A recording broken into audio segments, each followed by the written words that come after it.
Assalamualaikum, sampurasun. Hayu urang diajar nataan parabot dapur. Tah, ieu namina ayakan. Ayakan gunana pikeun ngalalauk atanapi pikeun ngayak. Tah, upami ieu talenan. Talenan gunana kanggo tilam pami sak-sak siksik, pami nuju masaknya tanapi bade masak. Tah, ieu namina tetenong. Tetenong mah wadah tuangeun atanapi wadah rencang sangu.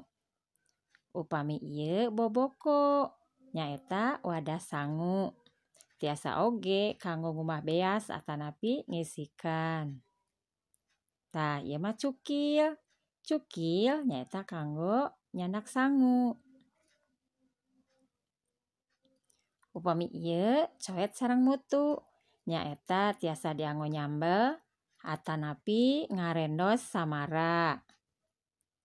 Ieu mah aseupan kanggo ngasakeun sangu. Tah, ieu mah bakiak. Bakiak teh nyaeta sendal.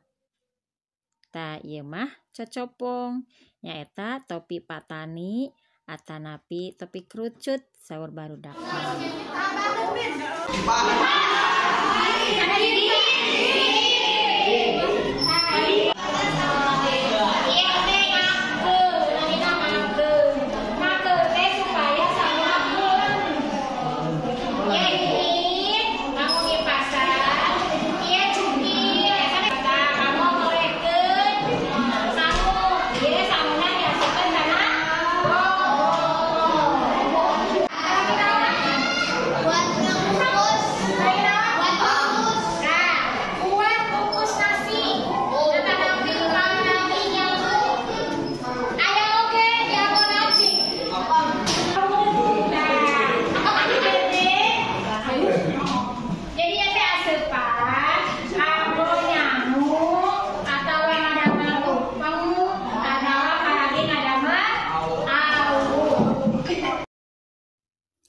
Tah, sakieu heula we nya diajar nataan pakakas dapur sareng kagunaanna teh.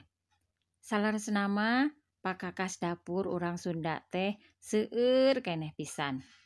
Mung kanggo dinten ayeuna mah sakieu we heula nya. Mudah-mudahan kapayun urang tiasa nataan deui parakakas atanapi parabot anu sanesna.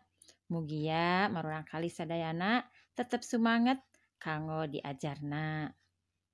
Cag dugi ka dieu heula. Wassalamualaikum warahmatullahi wabarakatuh.